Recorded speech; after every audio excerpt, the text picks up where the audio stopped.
오늘 말씀 한번 보겠습니다. 요한복음 1장 1절부터 13절까지 말씀 제가 한번 봉독하겠습니다.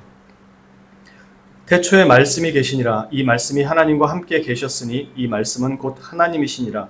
그가 태초에 하나님과 함께 계셨고 만물이 그로 말미암아 지은 바 되었으니 지은 것이 하나도 그가 없이는 된 것이 없느니라. 그 안에 생명이 있었으니 이 생명은 사람들의 빛이라.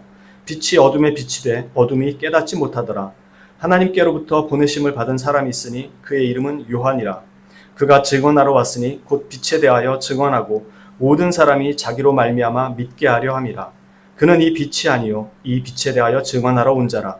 참 빛 곧 세상에 와서 각 사람에게 비추는 빛이 있었나니 그가 세상에 계셨으며 세상은 그로 말미암아 지은 바 되었으되 세상이 그를 알지 못하였고 자기 땅에 오매 자기 백성이 영접하지 아니하였으나 영접하는 자 곧 그 이름을 믿는 자들에게는 하나님의 자녀가 되는 권세를 주셨으니 이는 혈통으로나 육정으로나 사람의 뜻으로 나지 아니하고 오직 하나님께로부터 난 자들이니라.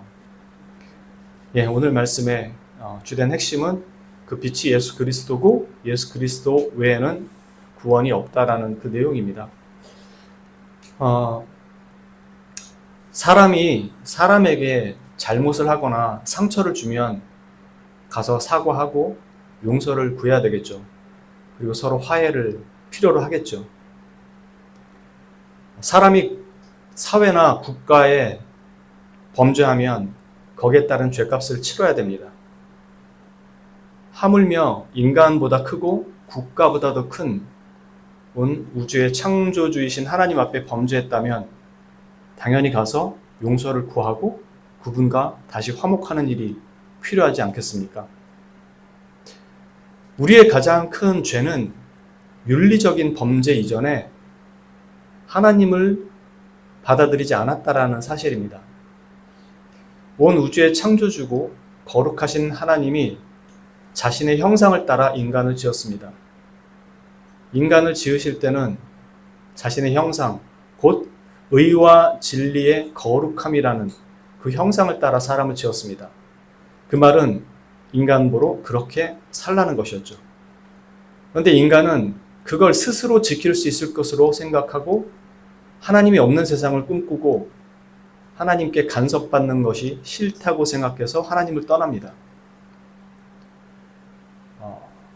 그냥 하나님은 옆에 관망자로 있기를 바라지 자신의 삶에 개입하기를 원치 않았어요. 그래서 인간은 하나님을 떠났고 그 떠난 결과 인간은 부패와 타락으로 이어지게 됩니다. 하나님께서 자신을 떠난 후에 그들에게 죽음만이 있을 것을, 부패와 썩음만이 있을 것을 분명히 명령하셨음에도 인간은 스스로 떠납니다. 이는 마치 냉장고 안에 고기와 신선한 야채를 아무리 넣어놔도 전기 코드를 뽑아버린 이치와 똑같습니다. 전기가 들어가지 않은 냉장고에 있는 신선한 야채, 고기들 다 썩습니다. 인간은 하나님께로부터 창조가 되었고 하나님께로부터 모든 것을 공급받는 존재로 지음받았습니다. 그래서 먹고 마시는 것만 하나님 거로부터 채워지는 게 아니고 영적인 모든 부분도 하나님께서 주시는 것으로 채워져야 하는 존재였습니다. 그런데 하나님을 떠난 인간들은 하나님을 알지 못하게 되면서 이 영적인 갈급함을 나름의 방식대로 채워가게 된 겁니다. 그것이 영성 수련이라는 것이 될 수도 있고요. 아니면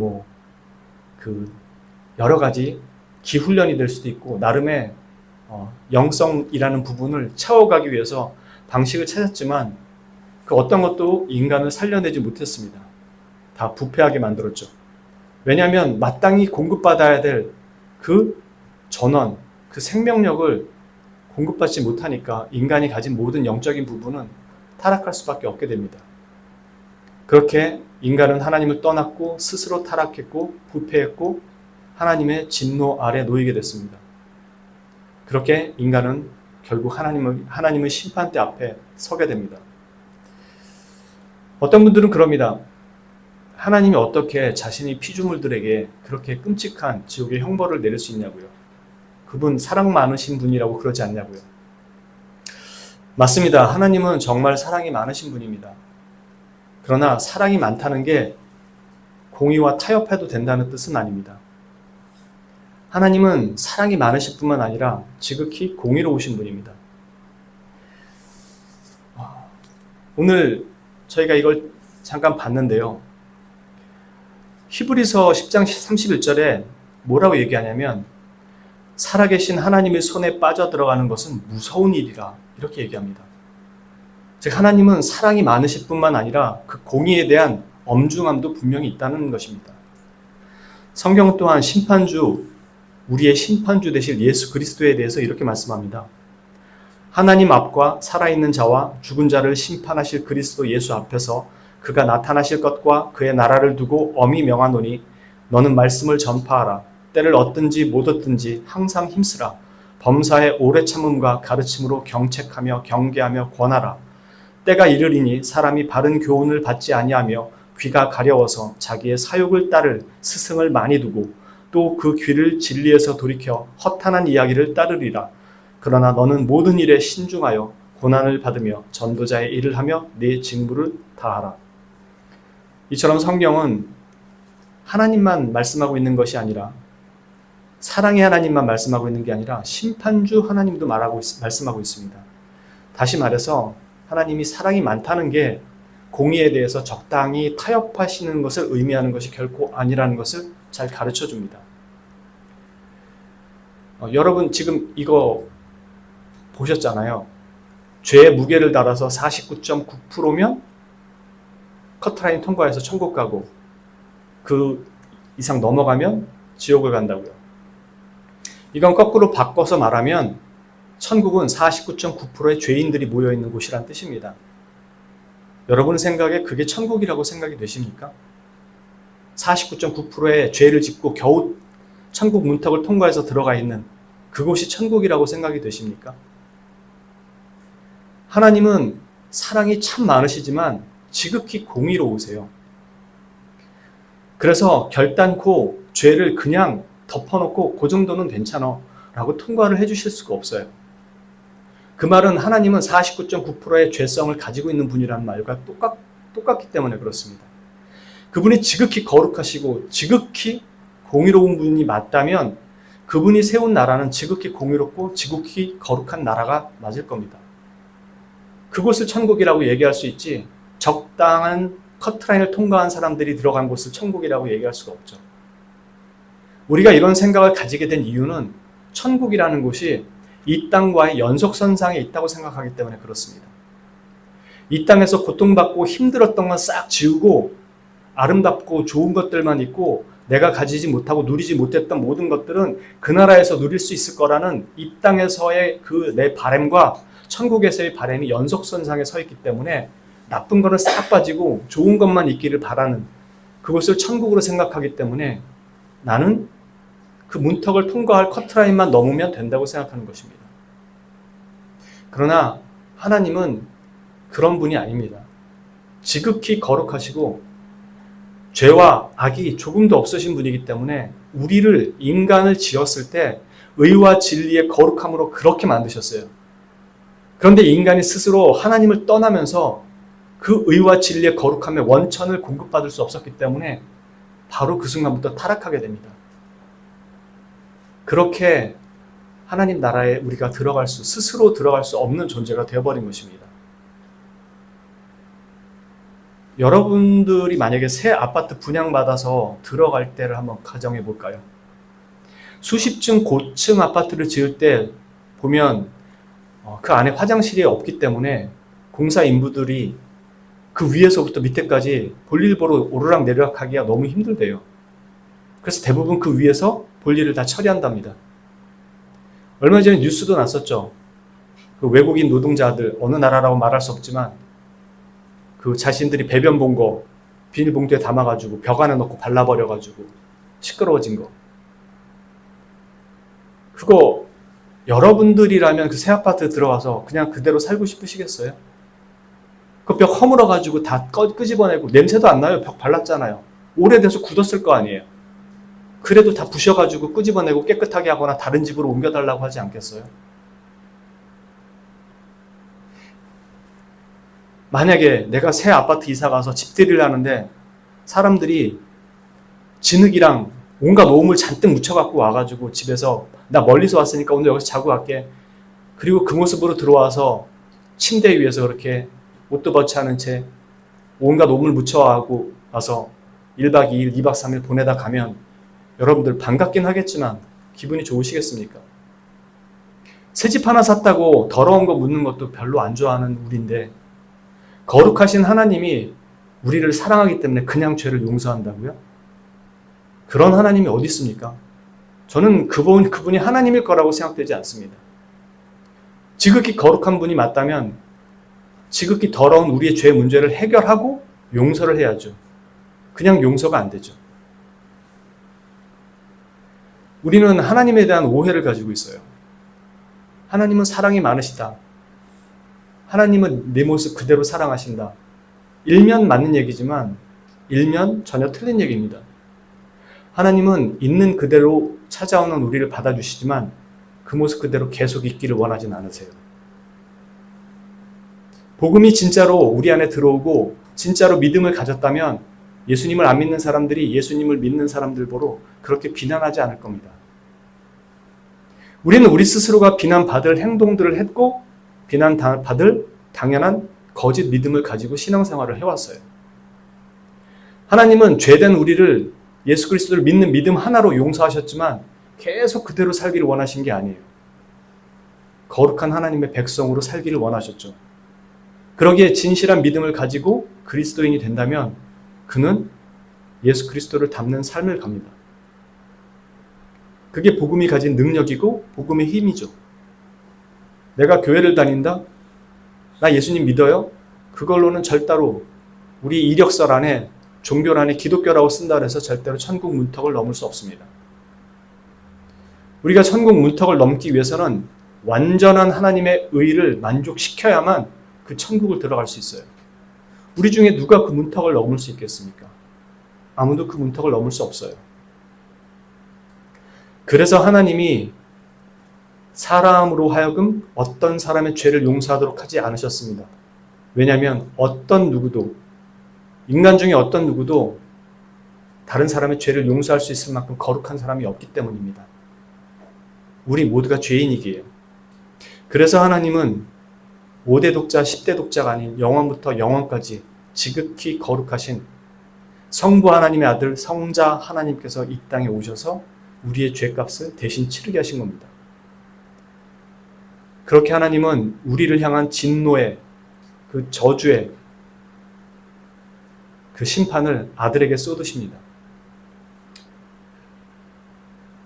우리는 사탄의 손에서 구원받는 게 아니라 하나님의 손에서 하나님의 진노와 저주에서 구원을 받는 것입니다.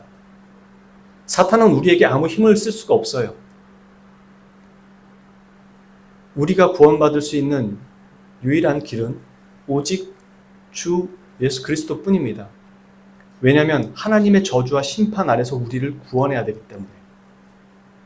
우리는 사단에게 심판을 받는 것이 아닙니다.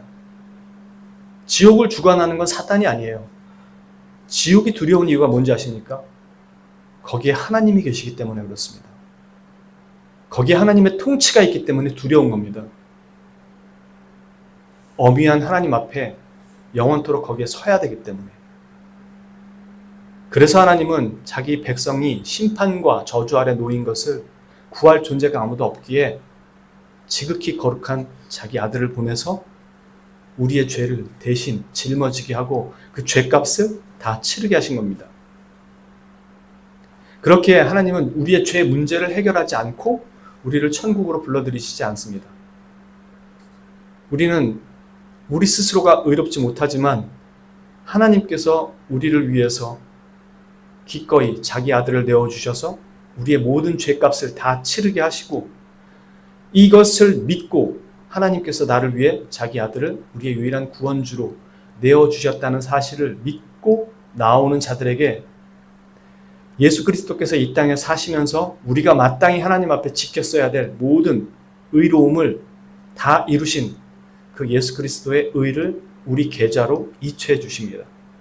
그리고 우리가 하나님 앞에 잔뜩 지고 있는 그 형벌의 빚을 예수님의 계좌로 다 이체해 버리십니다.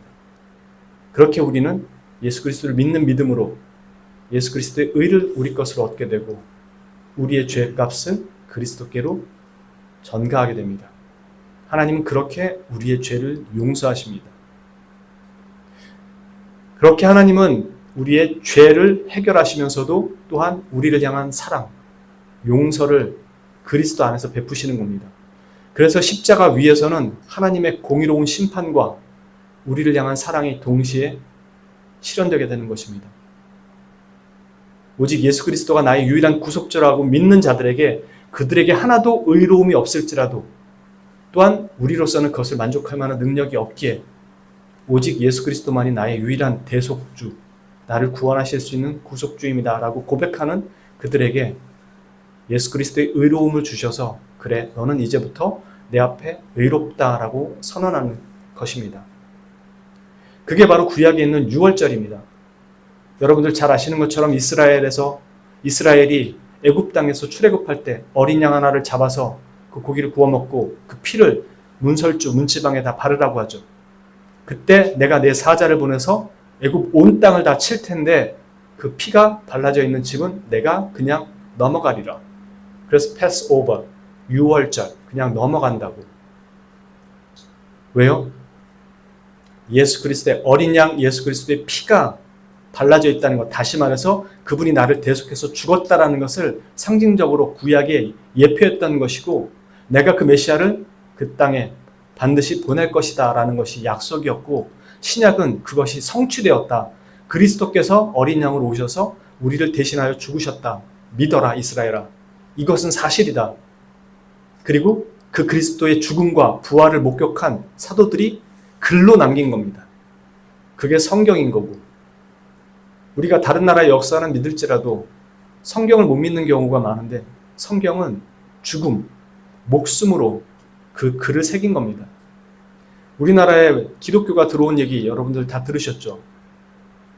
선교사 한 명이 가슴속에 성경책 품고 들어와서 성경 전하려다가 성경 한마디 못 전하고 그 자리에서 목이 잘려 죽었습니다. 그리고 목이 잘린 그 자리에 교회가 세워졌습니다. 그리고 지금의 한국교회가 이렇게 자라게 된 거고요. 사도들의 목숨으로 증거되었고 여전히 오늘날 다른 사람들이 여러분을 볼 때 아무것도 아닌 것처럼 보이고 별반 나아 보일 것도 없어 보이는 여러분들을 통해서 복음을 증거하고 있습니다. 그렇게 우리는 예수 그리스도를 통해서 하나님 나라에 들어갈 수 있게 됩니다. 혹 어떤 분들은 그렇게 물으실 수도 있어요. 우리는 죄인인데 어떻게 그 자리에 들어갈 수 있냐고요. 아까도 말씀드린 것처럼 우리의 모든 죄값에 대해서는 그리스도께서 다 치르셨고 그분이 이루신 모든 의는 우리 것으로 여겨주셨기 때문에 우리는 그 나라에 들어갈 수 있게 됩니다. 그리고 그 나라에 들어갈 때 우리는 완전히 거룩한 존재로 변화하게 됩니다. 그러면은 굳이 그렇게 할 필요가 있을까요? 이 땅에서 예수님의 사람들이라고 하는 사람들, 예수님 믿는다고 하는 사람들 한 번에 미리 다 변화시키면 많은 사람들이 믿지 않을까요? 자녀들이 부모의 사랑을 가장 크게 느끼는 때가 언제라고 생각합니까? 여러분들이 자녀들에게 500만 원짜리 해외여행 시켜주고 3, 4천만 원짜리 자가용 사주면 부모의 사랑을 가장 크게 느낄까요? 여러분들도 자라보셔서 알지 않으세요? 그거 딱 3일입니다. 3일도 안 갑니다. 줬을 때만 엄마 사랑해요, 아빠 사랑해요지. 그 다음날부터는 똑같아져요. 자녀들이 부모의 사랑을 깊이 느낄 때는 부모의 등골이 휘어지고 부모의 뼈마디가 으스러질 만큼 고생하면서도 그렇게 바락바락 대드는 자기 자식 새끼들한테 끝까지 버리지 못하고 평생 그걸 가슴에 품고 살아가는, 대못이 박혀도 그것을 품고 살아가는 그 부모를 보면서 부모의 사랑을 느낍니다. 그게 언제예요? 자기가 자식 새끼 낳았을 때. 자기가 자랄 땐 모릅니다. 자기가 장가가고 시집 가가지고 똑같은 자식 낳았을 때야 부모의 사랑을 알죠. 그리고 자기에게 자식의 대목을 박으면 다음날 자기는 거기에 다시 콘크리트를 바르고 언제 그랬냐는 듯이 자식을 대합니다. 하나님이 우리를 이 땅에 살면서 하나님이 알기를 원하는 방식은 우리가 생각하는 방식과 달라요. 자꾸 초자연적인 현상, 능력, 희귀한 기적, 우리는 이걸 바라지만 하나님이 하나님 되심을 증거한 가장 강력한 증거는 자기 아들을 이 땅에 보내서 알지도 못하는 사람들이 실오라기 하나도 못 걸치고 홀딱 벗겨가지고 십자가에 매달아 놓고 그 밑에서 그렇게 얘기합니다. 네가 만일 하나님의 아들이거든 내려와보라. 그리하여 우리로 믿게 하라. 그러면 믿겠다는 겁니다. 하나님은 그런 실력 있는 초능력자라는 걸 증거하기 위해서 그 아들을 보낸 게 아니에요. 그 밑에서 그렇게 욕하고 있는 자들에게 나는 너희를 여전히 사랑한다. 그 사실을 증거하기 위해 신이 이 땅에 와서 자기가 만든 피조물한테 마치 무능해 보이는 것처럼 그렇게 십자가에 못 박혀 죽음으로 그 백성들을 향한 사랑을 증거하셨습니다. 우리가 하나님의 사랑을 느끼는 때는 바로 그런 순간들이에요. 뭔가 기가 막힌 이적이 일어났을 때가 아니고